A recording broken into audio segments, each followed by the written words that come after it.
Well, I know a lot in the Kansas City, Missouri Police Department community, and I would say the Kansas City police community as a region has been waiting for a very long time for the possible pardon from Governor Mike Parson of former KCPD Detective Eric DeValkenaere. And we brought this story back into the forefront yesterday when I just happened to be, I think about obviously a lot of different news stories on my spare time. But for some reason, on Sunday, I was thinking about the fact that Eric DeValkenaere was not home with his family for Thanksgiving. And we were about 2 weeks away from Christmas. And I thought to myself, when the heck is this guy going to get home? Of course, he's been in prison after he was convicted by a judge in the shooting of Cameron Lamb from 5 years ago here in Kansas City. And we've gone over the case a million times, but in case you're maybe new to town or you're new to the show and, you haven't heard the real news on what goes on in Kansas City, DeValkenaere is serving a 6-year prison sentence for killing Cameron Lamb. Prosecutors, I believe, went after this case, well, because it was a cop shooting a black man. Those are the stories and cases that someone like Gene Peters Baker gets off on. That's my opinion. And prosecutors and Lamb's family have alleged a handgun was planted after the shooting by police to make it look like Cameron Lamb had a gun on him when DeValkenaere shot him. DeValkenaere has maintained that Lamb pointed a weapon at his partner that day following a police chase through the streets of Kansas City, where Lamb got the chase started by chasing a woman in his life and was flying through the streets of Kansas City at high speeds. You had a helicopter involved, you had police cars involved, and it ended up, of course, with Lamb getting shot. The credibility, the changing stories from a single witness at the residence has been all over the map. But people have treated it as, some type of, I would say commentary, I would say viewpoint of somebody involved that is very sketchy at best. And I'll just leave it at that. So it's long been believed that Mike Parson, who has been critical of of Jackson County prosecutor Gene Peters Baker, was eventually going to do something. Commute the sentence, maybe a full pardon. The family's asking for a full pardon. I don't know. But I admit I didn't think it'd take all this long. I understood waiting until after the election, but I didn't think we'd be sitting here in mid-December still wondering when. Incoming Governor Mike Kehoe says he'll do it on day one. I'm hopeful it doesn't have to come to that. But yesterday, in talking to some people around the governor's mansion, they do believe that this situation will be handled by Christmas. Now, that is 2 weeks from tomorrow. The word that I've heard is that Eric DeValkenaere will be home for Christmas. So that is great news. Now, whether or not that is today, tomorrow, my guess is it will come on a Friday, either this Friday or next Friday.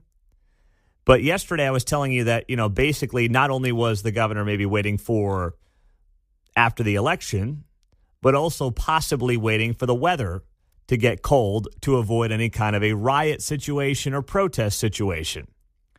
We've had plenty of cold days. In fact, there's a nice little cold streak coming up middle of the week, but I understand maybe not wanting to do it in the middle of the week. So now you wonder, okay, what's the forecast look like? And how stupid is this, by the way? To be talking about a pardon, being like, let's check the weather forecast to see how it looks for, is it pardon weather or not? Well, Saturday's 45 and sunny. Sunday's 52 and cloudy. Monday, we're getting up to 58. I have to wait till next week, see if that cold streak comes through. This is something that I understand wanting to be cognizant and aware of what the potential downside could be. I understand not wanting to put law enforcement or innocent people in a situation where you could have riots or protests. I understand in wanting to protect businesses in Kansas City if, God forbid, that were to happen. But at the same time, I also look at it and I say, well, look at what happened yesterday with this guy, Daniel Penny. You saw the story, right? This guy in New York City. And what happened with Daniel Penny is that he's the man who put this guy, Jordan Neely, in a chokehold on a New York City subway because he was threatening people. He was found not guilty in that chokehold death of Jordan Neely. And yeah, there were some hooligans last night in New York City. There were some marches in the streets. There was not mass chaos. There were not mass protests. People are done with that grift. Yeah, there's always going to be the diehards, but people are done with the grift. And if Daniel Penny being found not guilty is not going to result in massive protests and riots around New York City, I promise you it's not going to happen here or in Jeff City. This case has not gotten nearly the same level of attention, the same level of social media traction. It's a big deal in Kansas City and maybe other parts of Missouri, but that's it. Now, it should be a national story from the standpoint of how law enforcement can, or I should say, how prosecutors can go after law enforcement to fit their political needs, but we'll save that for another day. In terms of the attention it's getting at places like CNN, MSNBC, Fox. Now, I do believe if and when the pardon comes, it will be a national story, but it's not going to be Daniel Penny national story. So the way that the Daniel Penny not guilty verdict came down and the fallout from it should give Governor Mike Parson confidence to just do this sooner rather than later because, one, it's the right thing to do, and two, I don't believe there's as much to fear. It's kind of like in sports. If you overthink it versus just play, you're setting yourself up to potentially have that brain freeze, to potentially fail. And there's a little bit of that, I believe, going on here in all this. Overthinking the entire situation. Meantime, Sarah DeValkenaere was on the show yesterday, the wife of Eric, and here's what she had to say. November's been rough. It's been his birthday. It was our anniversary, Thanksgiving without him, and now Christmas. It's just been pretty hard. So I know I did a Facebook Live this weekend, and I was, like you said, with a literal stroke of a pen, he could come home today, if Governor Mike Parson would decide to do that. It's kind of unnerving knowing that your life, your husband's life, your children's life is in the hand. It's down to one man at this point, and if he's going to do it or not. I've heard all the same rumors you have heard, plus probably more. But I think he's really kind of the only one that knows when and if he's going to do it. Well, that is true. He's the only one that knows when or if. The good thing is there is a backstop here, and that is Governor-elect Mike Kehoe, who has said he'll take care of it day one. I don't think it should have to wait that long, but that is the good news. There is solace in all this from the standpoint of, at the absolute worst, the family is looking at mid-January. Longer than it needs to be, but at least that is the absolute worst. Coming up on KCMO, I want to continue with the national story on the Daniel Penny side of things. The verdict came back not guilty. But, man, the fallout from it, the way they're reacting, I would say the way the family is reacting to all this, the way the attorneys are reacting to all this. Well, they were 4 years too late on their grift. We'll tell you why. We've got the audio next. Pete Mundo on KCMO Talk Radio, 95.7 FM, streaming all morning long on the iHeart app. Well, juries aren't perfect, but there's a reason the American system requires 12 citizens to agree for the accused to be found guilty of a crime. And yesterday, the American people were reminded of the system's wisdom. When, as you probably know by now, a Manhattan jury found Daniel Penny not guilty of negligent homicide in a case that frankly should have never been brought. Daniel Penny is a former Marine. He subdued 30-year-old Jordan Neely, who had been acting erratically on a subway car back in May of 2023 in New York City. Neely suffered from mental illness, he had a drug habit, and he shouted, "Someone is going to die today." Daniel Penny, using, of course, his Marine experience, decided to put Jordan Neely in a chokehold. That chokehold lasted about 6 minutes. There were also other men who helped subdue Neely until law enforcement could arrive. And what happened then, Alvin Bragg, that garbage prosecutor who's trying to make a name for himself in every which way he can, including, going after Donald Trump for the last couple of years, well, he charged Daniel Penny with second-degree manslaughter, which carries a potential 15-year sentence, and negligent homicide. On Friday, the judge in the case tossed the manslaughter charge after the jury deadlocked, and then yesterday the jury acquitted him of the lesser charge, which still carried up to 4 years in prison. So what Alvin Bragg was doing here, and I have listened to legal experts talk about this over the last 24 hours, I'm not one, but I did stay at a Holiday Inn last night, is that basically what Bragg was attempting to do is bring both of these charges, knowing full well he wasn't going to get second-degree manslaughter, but being like, okay, all right, negligent homicide, and the jury basically falls for that. That's why he brought both of those charges, hoping that he would get negligent homicide with everybody knowing that second-degree manslaughter was far too much. Well, thankfully, the jury came back and said, nope, we're not doing either of them, which is a huge blow to hucksters and hacks like Alvin Bragg, who are using the judicial system and using their power to try to promote their political ideology.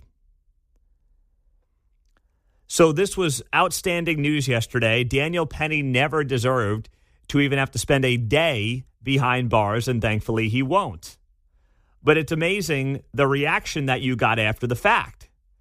The reaction was unbelievable from people who took the podium. There was a little press conference that took place, and you had the attorney for Jordan Neely's family. Of course, he was hoping for a big payday, and he still is because there's a civil suit that's going to go on here. But you had all these people come up to speak, including just random Black Lives Matter. Sorry, I haven't had to say that in a while, thank goodness. Black Lives Matter leaders in New York talking about how it's time for some vigilante justice based on your skin color. We need some black vigilantes. That's right. People want to jump up and choke us and kill us for being loud. How about we do the same when they attempt to oppress us? Right. I'm tired. I'm tired too. I'm tired of listening to crap like that. Thankfully, fewer and fewer people are listening. The jig is up. People are over it. You can yell and shout all you want, but the American people have seen the light. Some got red-pilled, as they call it, after 2020 and all the nonsense from the last few years, but you're 4 years too late on trying to hoodwink the American people into believing that you are the real victim here.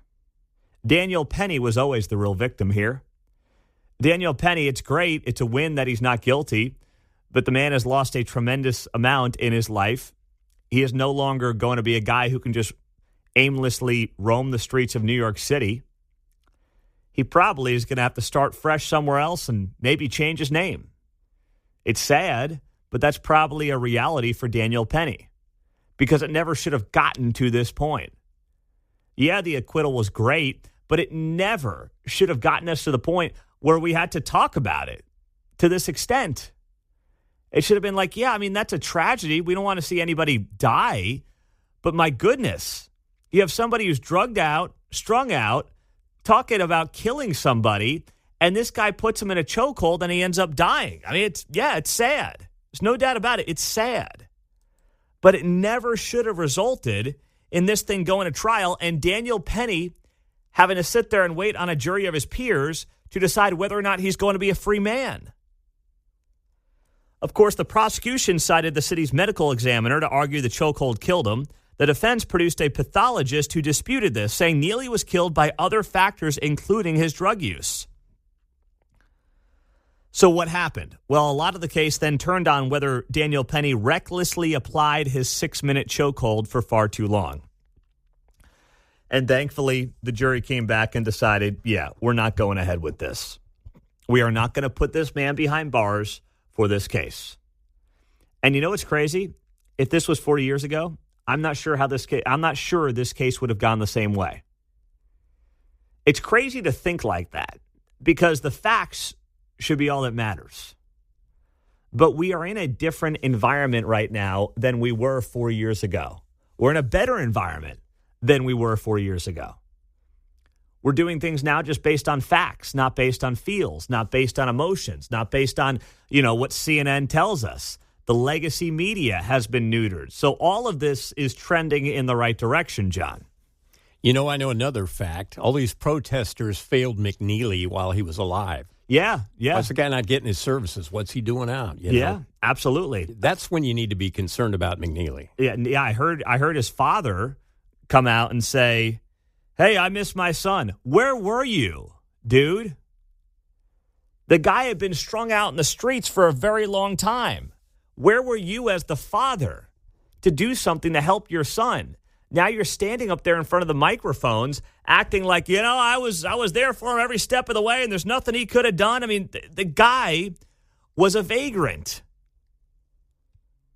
And now I got to see the crocodile tears from the family. He was let down by the family, his own family. He was let down by, in large part, the mental health system in New York City. And in many major American cities, we've got plenty of homeless people here in Kansas City who need to be getting help right now. Instead, the city looks the other way and lets them, do their thing under bridges and in parks and things of that nature, which isn't good for anybody, including, most importantly, the people who are involved. You're not helping these people by letting them live this kind of a lifestyle. But for many of these leaders in major American cities, they think that they are. And in the end, what ends up happening is you have innocent people who sometimes can get caught in the crosshairs. And thankfully, Daniel Penny is somebody who now is going to be a free man. But it should have never come to this. 913-4087-957. On the text line, Pete, they're seeing a payday. That's true. And hopefully they don't see a dime. That's all I've got on that. Scary situation at Shawnee Mission South yesterday. A student was arrested after he was found with a gun at the school, according to the Overland Park Police Department. So officials said the school went into a lockdown yesterday after the student was found with a weapon. Another student reported to administrators that the suspect was showing off a firearm in his waistband. Officers showed up at about 1:30 in the afternoon. Administrators were confronting the student in class, but he refused to leave the classroom. Officers were eventually able to confiscate the gun, but the student had to be restrained before being taken into custody. The lockdown was lifted after law enforcement ensured the building was safe and secure. No one was injured in the incident, and no shots were fired. So how about a round of applause for a lot of people? Thank you.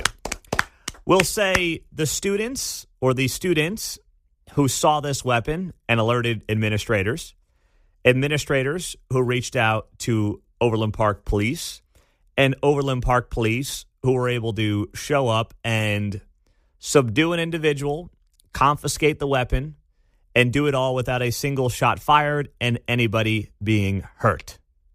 So everybody did a good job in leading to a very safe conclusion of what happened at Shawnee Mission South.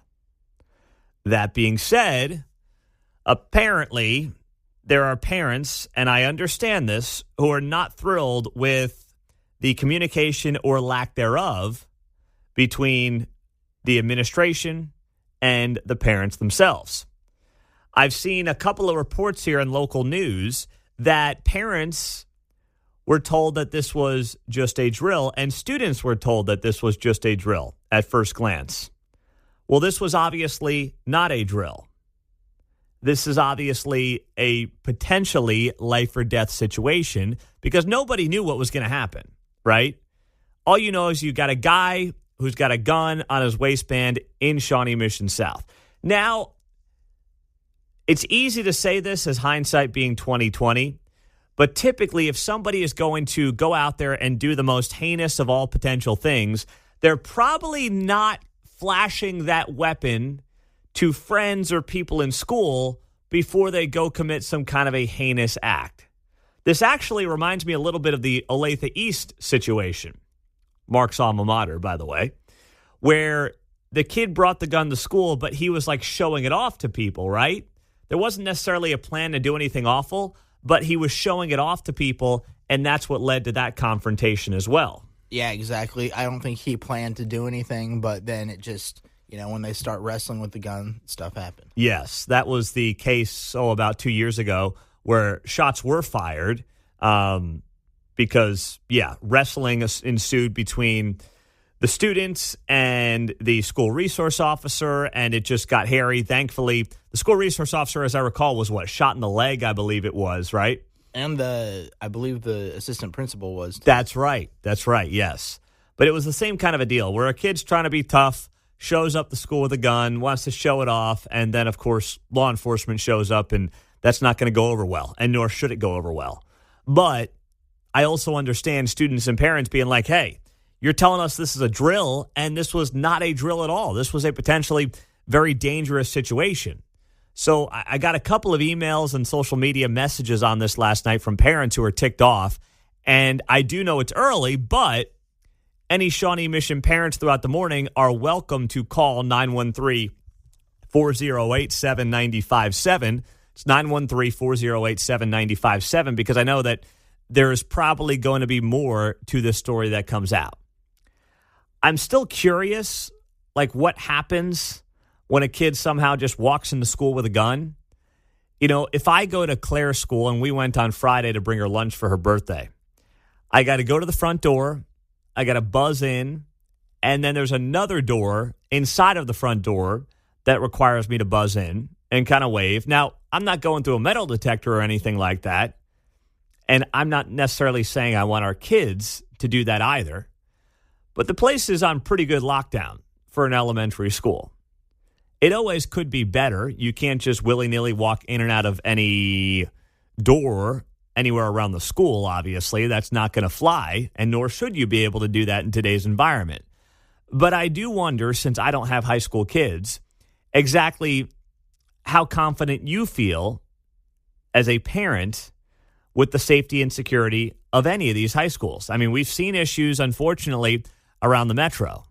Not just Olathe East. We had some issues up at I think Park Hill had something like that in the last year or so. We've got this now at Shawnee Mission South. So it seems like, I don't want to say it's increasing, that's not fair, but there have been issues over the last year and a half or so that have been pretty prominent stories. Feels like there's been, once school starts, it's very safe. But when kids are walking through the door, they aren't really checking for anything. You know what I'm saying? Yes. Yeah. I think there's something to be said for that, Mark. Yeah, my son was in high school going on about 10, 11 years ago, and I remember going to Shawnee Mission West. Same experience you had even back then. You got to buzz in, right? But at the same time, I lived in the neighborhood. My son would walk to school, and, like the shop door to the backside of the school might be open. It's hot in there, that kind of thing. So I know there's secure front perimeter for those that do it right. But when you look at some of the buildings, the way they've been built over the years, naturally, there are other access points. And you can't lock all the doors or you'd have a fire hazard, right? Well, that's so. Yeah. Well, designing new schools may have to have a little more of a concept of a perimeter, if you will. Yes, and I think that's right, John. The new schools, you can tell they're designed with more of that safety in mind. I went into Mill Valley High School once. Got lost. I think I was there for a week. It's kind of one of these, Pentagon-looking things. It's really cool. Oh, my gosh. Go drive by Olathe West sometimes. You go out that way. Same thing. It's like, wow, that's not the school I went to where, half the doors are propped open and we'd leave for lunch and come back and, just mess around during certain classes. Like, it's a very different setup. My high school was also built in the 1960s, so it's just, different. But I totally agree. It's just the way that these schools are set up today obviously have safety in mind, and it's a sad reality that obviously these kids have to live with. They're growing up in a different world. Now, when I was in school, I was in fourth grade when Columbine happened. So that was kind of when all this obviously became, sadly, more mainstream. And since Columbine, it's really been, but it still took a while to get to the point it is today.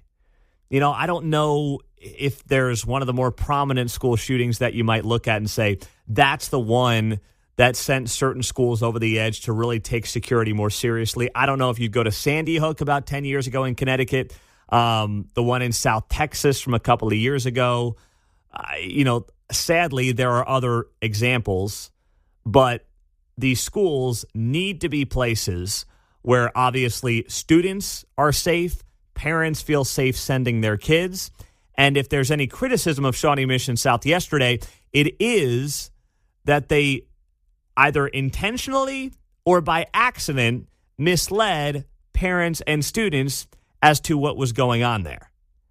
And that is something that no matter what, they've got to look at their own policy and figure out why that happened. Was it an honest mistake? I don't know how it could be, but maybe it was an honest mistake. Or was it basically them trying to cover it up? And I can't believe they'd be dumb enough at Shawnee Mission South to cover it up, because once the cops are called, you know it's going to get out, right? First off, you've got kids in the classroom. They're going to see it. You're not going to cover it up. And that's what makes me think there can't be somebody that's dumb enough to think they're going to cover this thing up. That's how some of the students found out, because other students had video and were sending it to people. Oh, this guy's getting tackled. He had a gun. Oh. So that was kind of going. I haven't seen a video of that yet, but it is out there. So kids broke out their phones in the classroom as this guy was getting tackled with a weapon. Mm-hmm. Gosh, dang. Well, thank goodness nobody's hurt. That's the main takeaway here. And it could have been as simple as the person in charge of sending the text message to students and families hit the wrong button, right? That's entirely possible. They hit the wrong button. But if they didn't, then the school's going to have a problem on its hands at Shawnee Mission South, and it arguably should. 913-408-7957. We'll tie this in throughout the morning here on KCMO, especially if you have kids in the Shawnee Mission South High School, which is where this took place yesterday when a student was arrested having a gun on him. And there's no plan or no idea on what the gun was set to be used for, if anything. Maybe he was just trying to show it off to other students. But obviously it led to a situation. Overland Park Police showed up. They had to arrest the individual, but there was a confrontation that ensued. Thankfully, no shots were fired. Luigi Mangione. That is the name of the young man who has been charged with murdering United Healthcare CEO Brian Thompson last week at about 6:45 in the morning as he was walking out of his hotel room on the way to his shareholders meeting that morning. Mangione is a 26-year-old from Maryland, and he was arrested by police in Altoona, Pennsylvania, for gun charges ahead of him being charged by the New York City Police Department on Monday. The gun charges came first, and then came the murder charge. New York City Police Department also charging Mangione for possession of a loaded firearm, possession of a forged instrument, and criminal possession of a weapon. Now, he was busted and he was caught at a McDonald's in Altoona, Pennsylvania. What a stretch it's been for McDonald's in Pennsylvania. Trump's working the drive-thru. This scumbag ends up getting caught in an Altoona, Pennsylvania McDonald's. My gosh.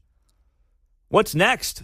These things come in waves of 3, right? Something else has to happen at a McDonald's in Pennsylvania at some point over the next couple of weeks. But Mangione was on a Greyhound bus traveling through Altoona on Monday. When he got off, walked into a McDonald's where a witness recognized him from the images of the suspect being circulated by the police. And that's when they called and got him arrested. This guy wanted to get caught. This was never a professional, as we talked about last week, the morning after. And a lot of you with law enforcement backgrounds called us and agreed that this was no professional job. Writing words on shell casings, pulling his face mask down at a Starbucks to apparently flirt with a barista. Like, these are not things that professionals do.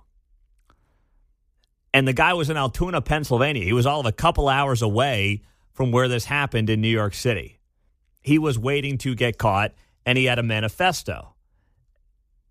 So clearly this is somebody who wanted their name out there, wanted to be infamous, and he might be getting exactly what he wanted out of all this.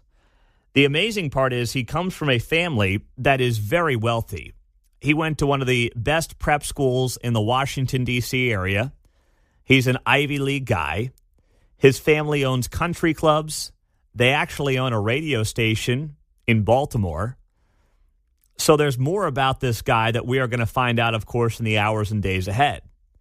But it is amazing to me how there still has been some sympathy for this individual who, once again, gunned down a man in broad daylight.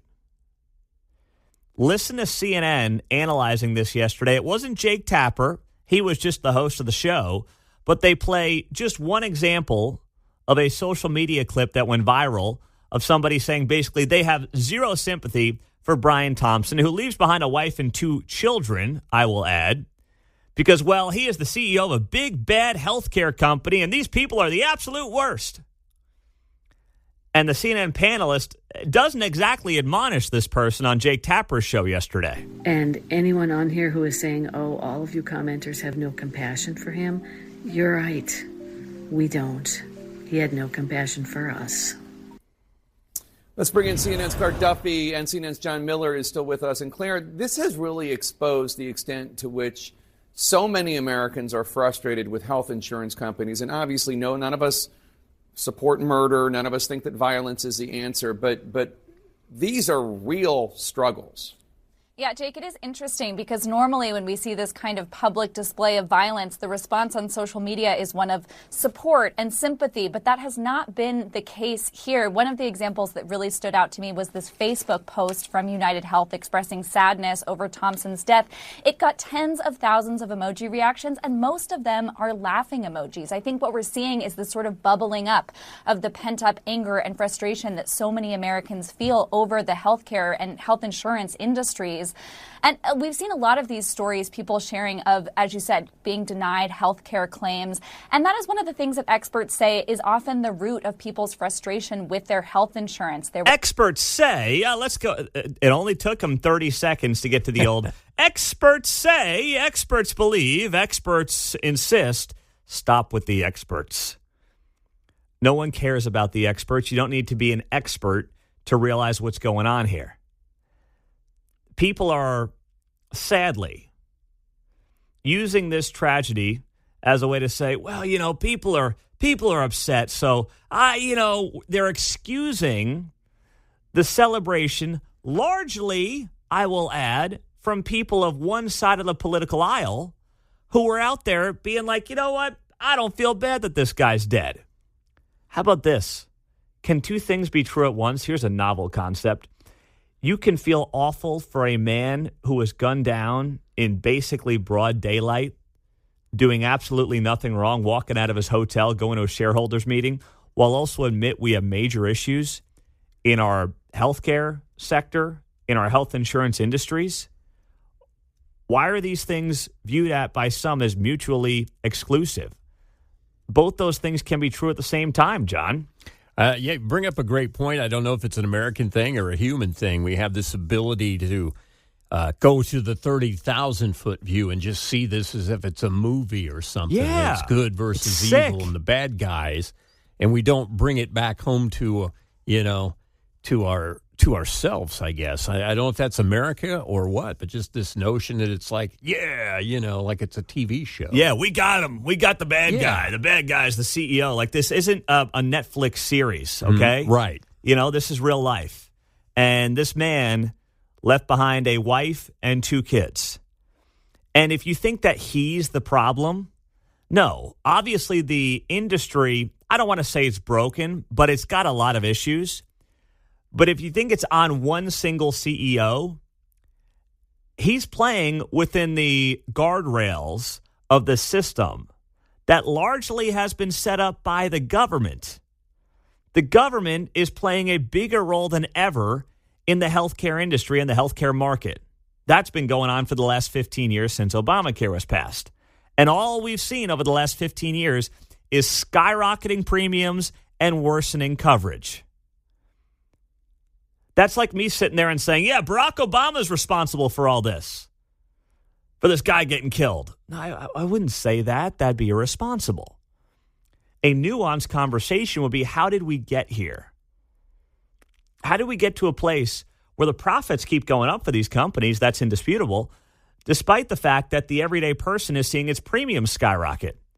And we were told that with a larger government role in the healthcare industry, we were actually going to be better off. The system would work out better for the everyday person. That was the promise. That was the intent. And it seems like the total opposite has happened here. 913-408-7957. And now you've got people explaining away why so many are basically laughing at this. They're doing laughing emojis on Facebook, as the CNN report alluded to. I've got other examples of people on TV being like, I don't know if this guy did the worst thing in the world. Paul in Kansas City, what's up?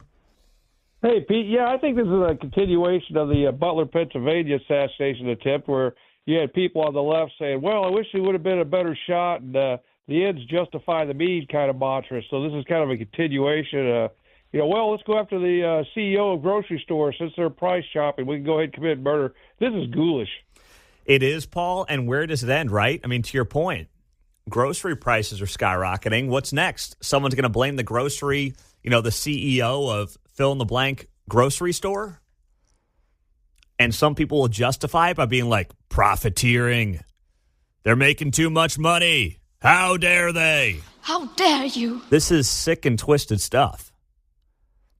This person's no hero. He's not a folk hero. He's not some modern day person to put up on a pedestal or anything like that. He's a murderer.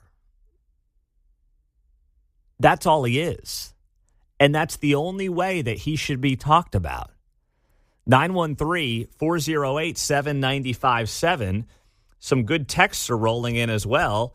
Pete, look at the way some people were backing the Palestinian protesters. I mean, yeah, that happened here locally. UMKC, KU, same kind of thing, right? You had people defending the worst human beings on the planet. And it's all of a very similar political bend and outlook on life. Palestinian protesters, those who are like, yeah, miss Trump by a quarter of an inch. And now this guy. I mean, that's just 3 examples over the last 6-7 months. My gosh. You tell me who the promoters of violence are. This is not how it's supposed to be. We'll get to Dave Trauber, bottom of the hour. We'll get to you as well, 913-408-7957. And also, you're not going to believe who is being considered for Time Person of the Year. I mean, this thing has lost so much credibility, but this might be, even for them, bottom of the barrel next.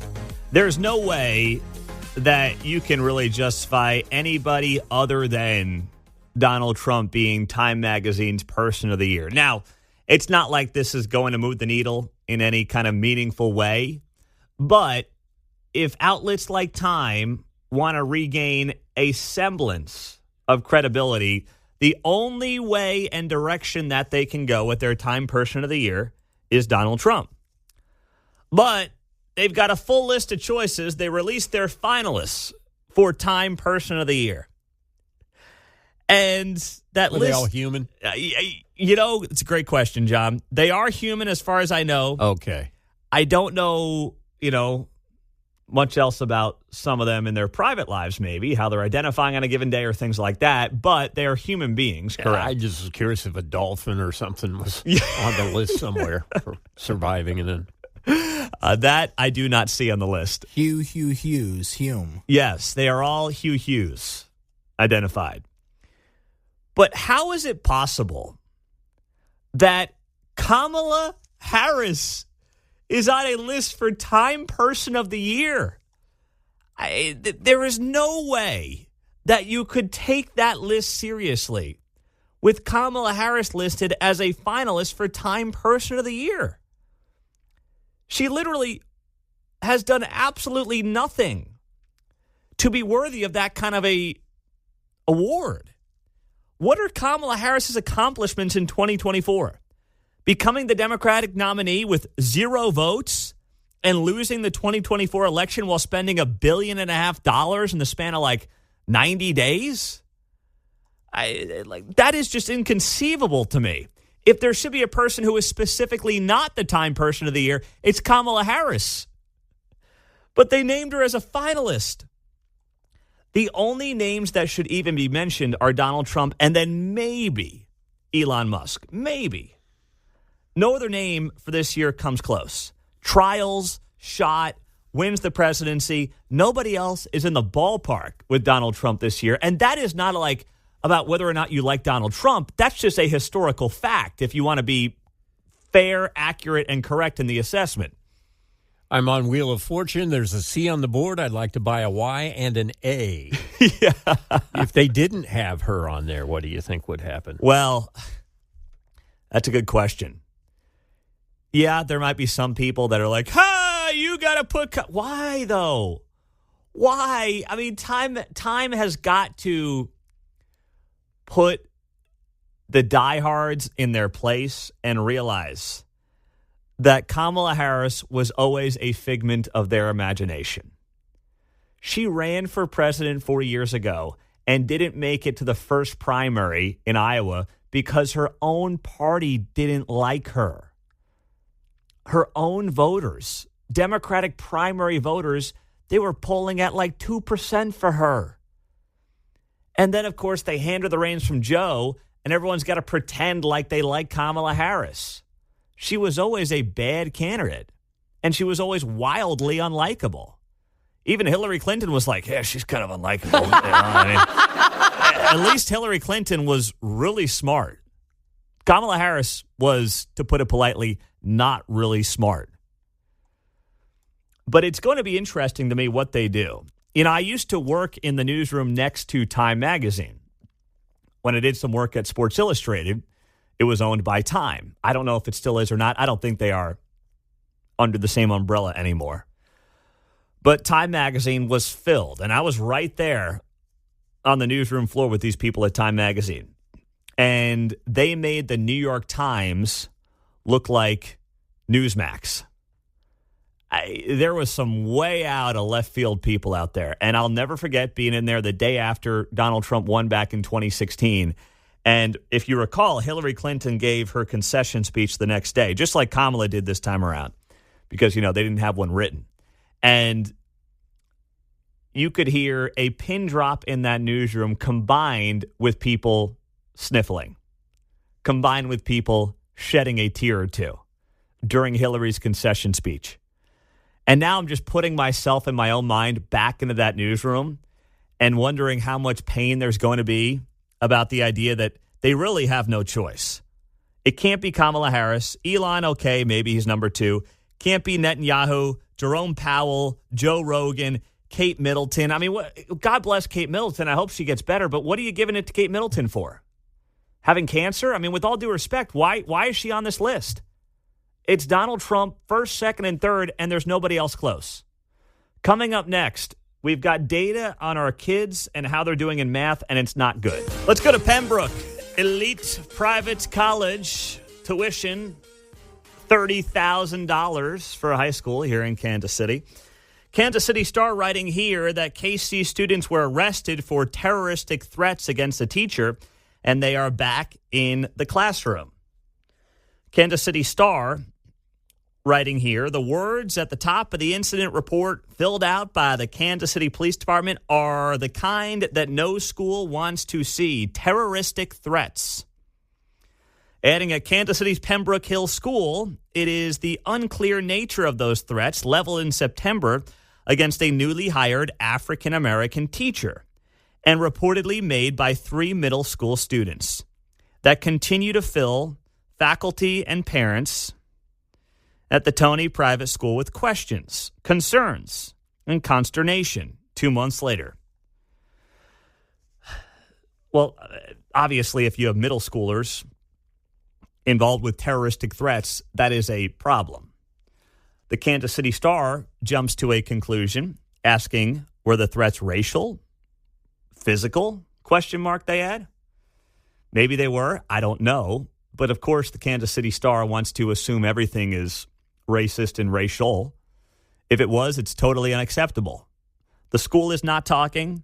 Parents are not talking. Well, I should say parents of those involved are not talking. There are parents of other students who are talking. That's why the story's in the Kansas City Star. The Star writes here, the chief concern is why two of the offending students, all of whom were reportedly put in handcuffs on September 25th, were allowed to return after a suspension. One student did not return, although it remains unclear if the student did not return voluntarily or if the student was expelled. Well, the beef with parents should be with Pembroke. That's the thing about a private school. You can't really be mad at the system. Now, apparently one of the kids is the child of a board member. That is also in this Kansas City Star article.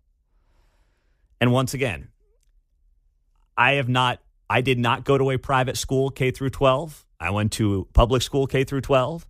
But ask anybody who is around private schools, and they will tell you this is oftentimes how it goes.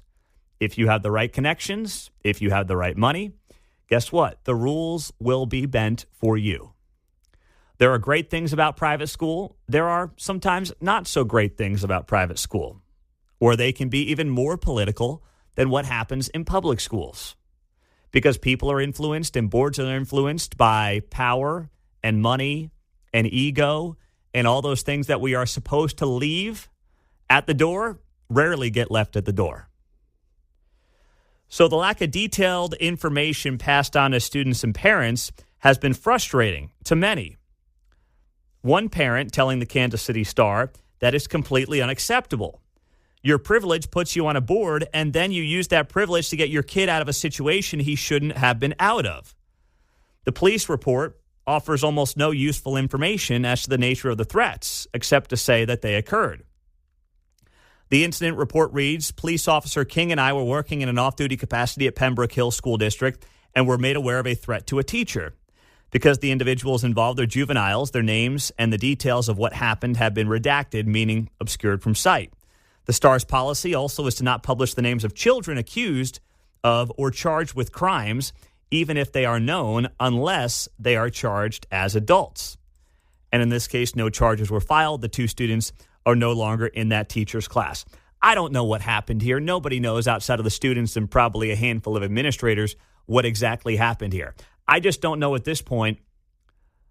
I guess the parents involved are trying to get this thing media attention to put some pressure on the school to change their protocol.